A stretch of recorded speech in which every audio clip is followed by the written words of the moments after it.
few topics are fraught with as much shaming, judgment, jealousy, and pain as love, sex, and relationships.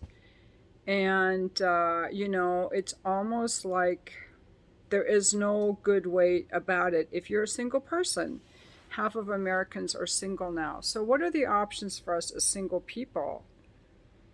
We can either be totally modest and we be like, well, we're not gonna hook up. If you don't want to hook up, what are your options as a single person in this world? Okay, say you don't want to hook up, and I don't want to hook up. Why don't I want to hook up? Guys might not understand, but because there's nothing in it for me to have sex with some guy who blows me off. I don't like that. It's rude, it's mean, and I'm not signing up for that, okay? Now, if I were married, it would be great, right? I would be married. I could have all the sex with my husband that I wanted. Nobody would know, or they would know, and they would think I'm a great wife. I'm such a good wife to be fucking my husband and giving him blowjobs or whatever, right? I'm supposed to do that. But those rules were made at a time when everybody got married in their teens and stayed married till they died. But now the world has changed a lot, and we still have the same rules. Now we live in a world where and by the way, I'm knitting, half of the people are single. And it is in our nature to want to be sexual, I believe. A healthy adult wants to be sexual. That is a sign of my health. The moment I stop wanting to be sexual, I have to check in, like, what is going on with me? Okay? Now, what is a person like me to do? It's fine to go being celibate for a period of 6 months or 9 months or a year, right? But to go like that for years, I don't think that's healthy.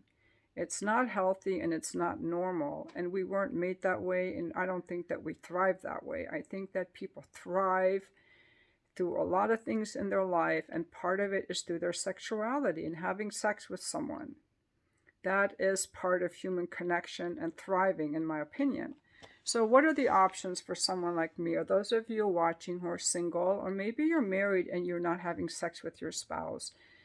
And for those of you ladies who are not having sex with your spouse, you may have no libido. I'm going to invite you to consider that you lost your libido either because you're taking some kind of medication, an antidepressant or so on, that has lowered your libido, or because you don't like sex with your partner, and that will make you shut down your libido,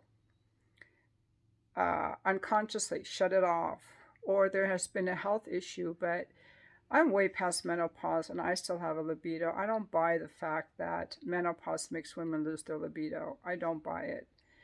Nonetheless, I'm going to take people at the word when they say they don't have a libido. I'm just inviting you to inquire why you lost it, and that there's something deeper going on with your health that maybe you don't want to fix because you don't want it for whatever reason, don't value it, or because you're turned off by your partner, and losing your libido is just a natural reaction that we have to putting on the brakes mentally on this. But those of you who still have a libido and who are single, and half of Americans are single, what's the option? Say that you're in your 20s and single, or in my age, I'm 60 and single. Well, you can either be celibate, which is not satisfying, and I don't think it's healthy. You could be celibate for decades. We got to use those parts of our bodies or they shrivel up. We got to use it or lose it, I believe. I mean, not having sex at all is like never using your muscles to walk. They're going to atrophy. You got to use it, in my opinion. I'm not a doctor, I'm just saying. This is elderly advice, female version, okay? And if you decide to be celibate, that's one option. You can go around and hook up, but that is really dissatisfying. Having sex with a carousel of people who blow you off, it's like eating cardboard. Like, it's not good. Especially for me as a woman, I don't get any satisfaction out of it unless the guy's a trophy fuck. Like a drill instructor or whatever. But I had my trophy fucks after my divorce. I don't need that anymore. Or being an escort. And again, I haven't found anyone to date. That's another option. Get remarried, But those of you who don't want to be an escort, what are your options? We don't have good options, you guys. You can either be celibate or you can hook up. That is it. Because a lot of you guys watching the videos are like me, single for years, because we haven't met someone that we sync with, that we want to date. Because the options are very slim.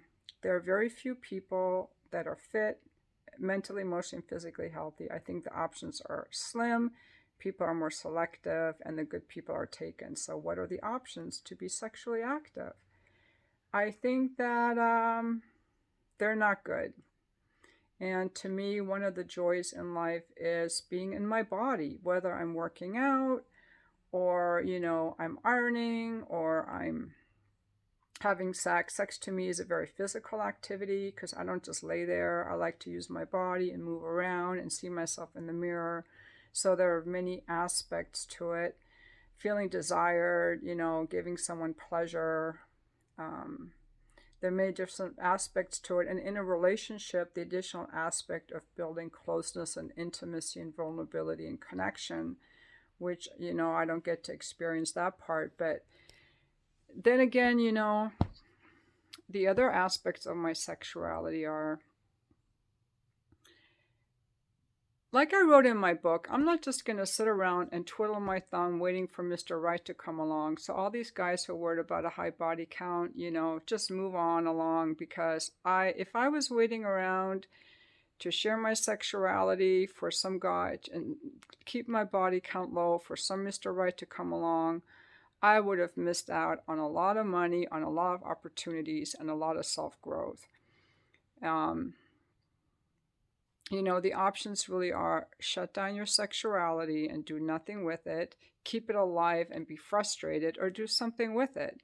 And those are the options. And so I'm not going to shame any women who have a high body count or women who are celibate or anything in between, because the nature of the world and the dating world now is that most of us are going to be single for most of our lives. And so how are we going to deal with our sexuality? We kind of have to look at that as, am I going to be like a church girl, like keep my legs crossed until I get married or maybe a relationship?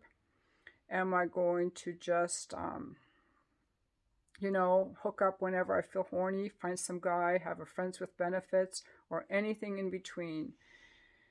And, in my case, I made peace with it and the way that works for me. But I also have to walk this really fine line between, okay, I may want to date someone. Then I notice I shut down my sexuality to be a good girl.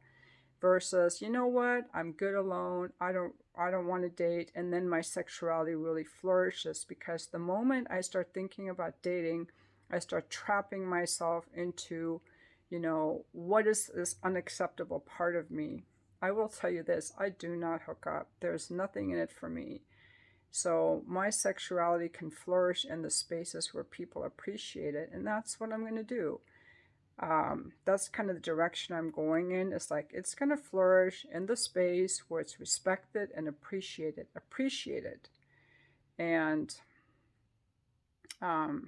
yeah, I just wanted to share that with you guys, but I think that we all have to make peace with the fact of, how am I going to go through the world as a single person and still nourish myself financially, sexually, emotionally, physically, and mentally? Like, how am I going to give myself a really full life as a single person, knowing I could be single forever? And I think it's so important to not limit ourselves or trap ourselves, making ourselves into some person for some guy to come along and approve of us, for some guy to come along.